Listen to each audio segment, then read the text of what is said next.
No verão de 1680, Madrid estava envolta em um calor sufocante.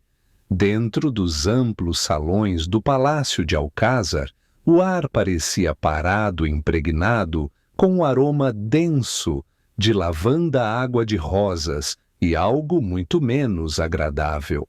Era um fedor sutil, mas inconfundível como o cheiro de peixe estragado e mofo úmido. E ele emanava de uma fonte que ninguém ousava mencionar, a própria princesa Margarita Teresa, de 19 anos, filha do rei Filipe IV da Espanha. Esta não é uma história sobre higiene precária. É uma história sobre genética, sobre uma bomba relógio genética acionada séculos antes. Aquele fedor era um sintoma cruel de uma das estratégias políticas mais arriscadas da história, a consanguinidade sistemática da Casa de Habsburgo. Por gerações, eles casaram entre si, tios com sobrinhas, primos com primas, em um esforço desesperado para manter o poder e a riqueza dentro da família. Eles construíram o império mais poderoso da Europa, mas o preço foi escrito em seu próprio sangue. Hoje vamos mergulhar na trágica história da princesa Margarita e de seu irmão Carlos, segundo o último rei da dinastia Habsburgo espanhola. Esta não é apenas uma história sobre doenças estranhas, é uma investigação sobre como uma obsessão pela pureza do sangue levou à decadência tanto física quanto política de dentro para fora.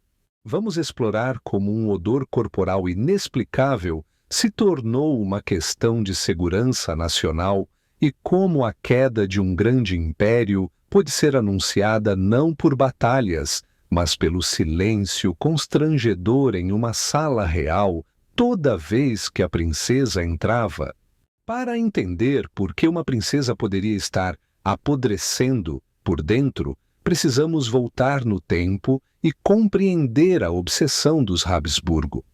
Desde o século XV, essa família dominava a Europa. Eles não eram apenas reis da Espanha, mas também imperadores do Sacro Império Romano, governando vastas terras do Peru, as Filipinas.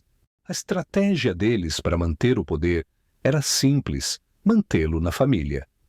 Em vez de casar com outras dinastias e dividir terras ou títulos, eles iniciaram um programa de consanguinidade sistemática. Tios casarem com sobrinhas tornou-se uma prática comum. Casamentos entre primos de primeiro grau eram normais. Superficialmente, a estratégia parecia bem-sucedida. Eles consolidaram seu poder. Mas biologicamente estavam conduzindo um experimento genético perigoso.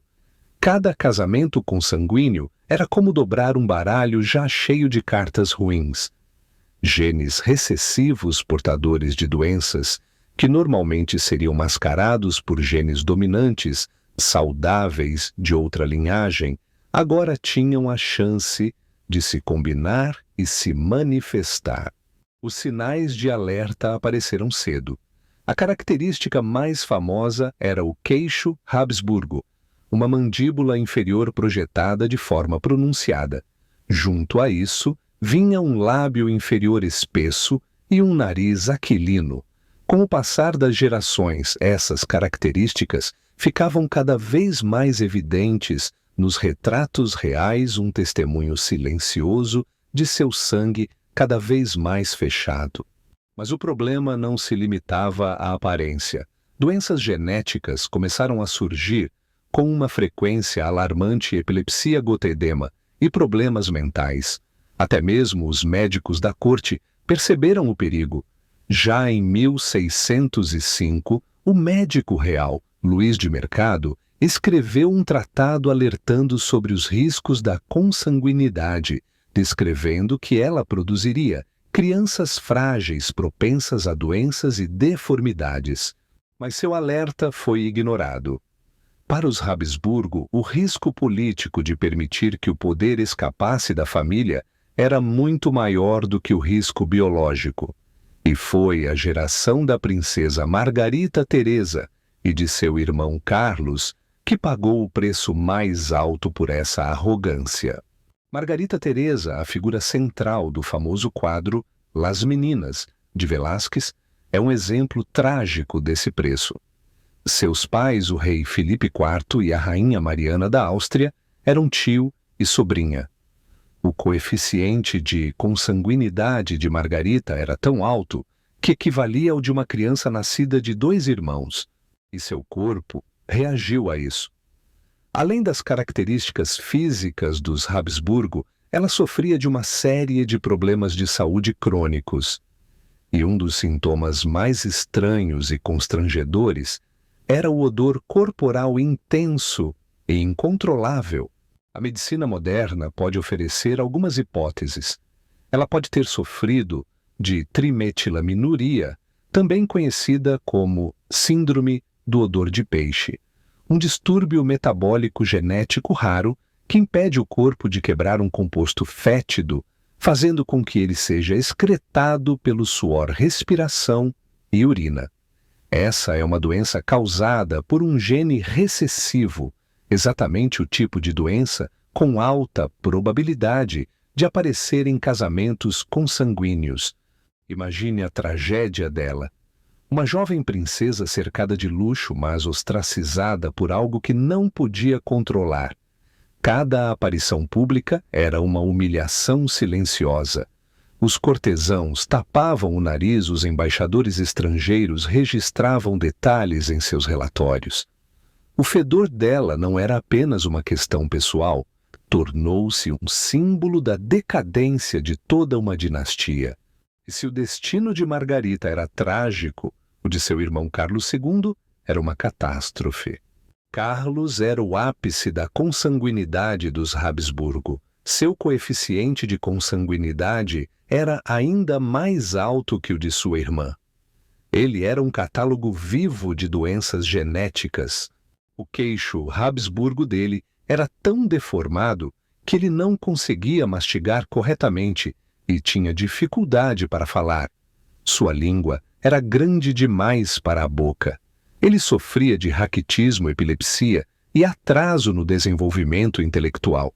Aprendeu a ler e escrever muito tarde. Sua constituição física era tão frágil que um simples resfriado poderia ser fatal. Carlos era a personificação do fracasso da estratégia dos Habsburgo.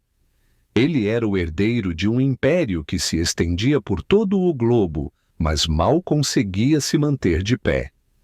Todo o futuro da Espanha agora dependia de um rei menino doente, envenenado pelo próprio sangue.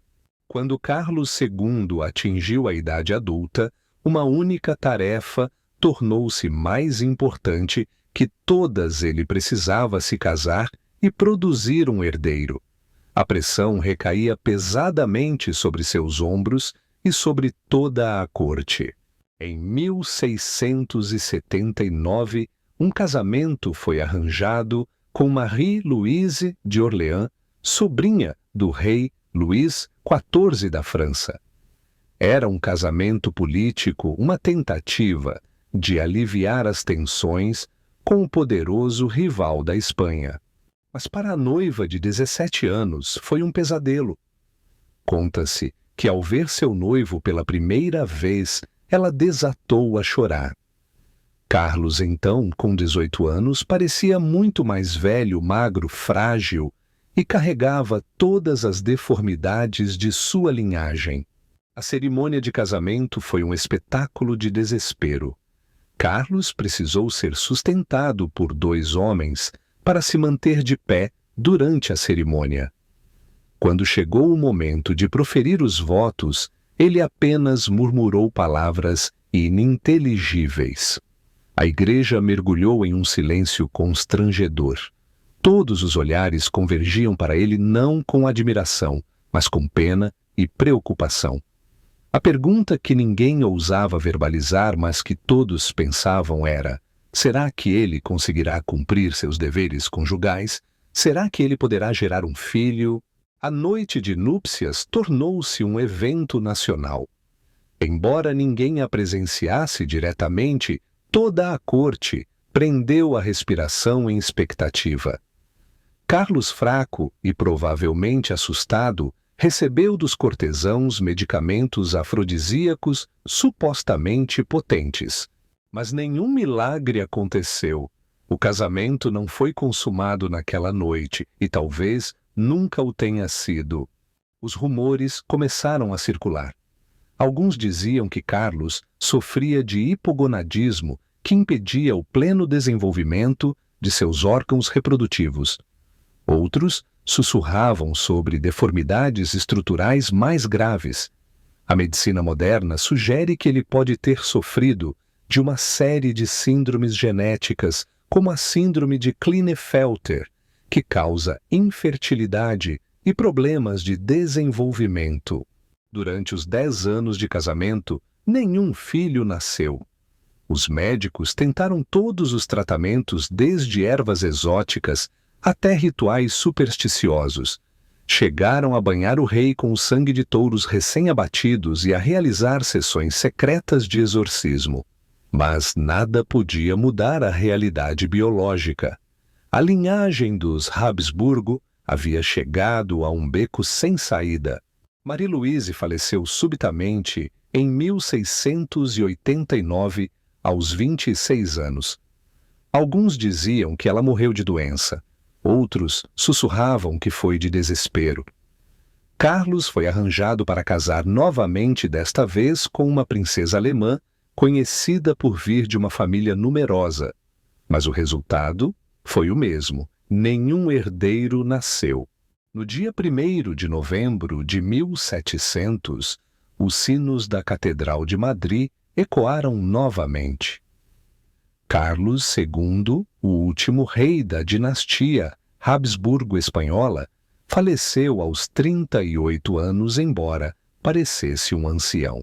Uma rara autópsia foi realizada e o que os médicos encontraram os deixou horrorizados. Seus registros descreveram um corpo completamente apodrecido por dentro. Eles escreveram que o corpo dele não tinha uma única gota de sangue. Seu coração era do tamanho de um grão de pimenta. Seus pulmões estavam corroídos, seus intestinos necrosados. Ele tinha apenas um testículo, negro como carvão, e sua cavidade craniana estava cheia de fluido. Para a medicina da época, isso era um mistério. Para nós, hoje é um retrato claro da devastação causada por gerações de consanguinidade. O corpo de Carlos não era apenas o corpo de um homem, era uma acusação à arrogância de toda uma dinastia. A morte de Carlos II desencadeou um terremoto político. Em seu testamento, ele deixou o trono para o neto de Luís XIV da França, um membro da Casa de Bourbon.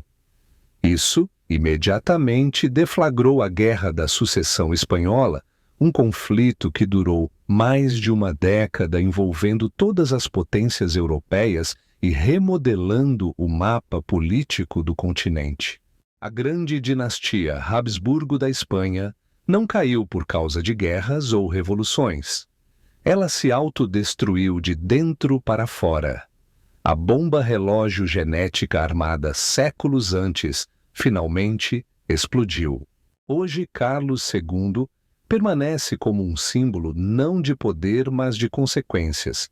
Seus retratos expostos em museus não são apenas lembretes de uma vida trágica, mas também uma lição cara sobre o que acontece quando a política desafia a natureza, quando o orgulho real é colocado acima das leis biológicas.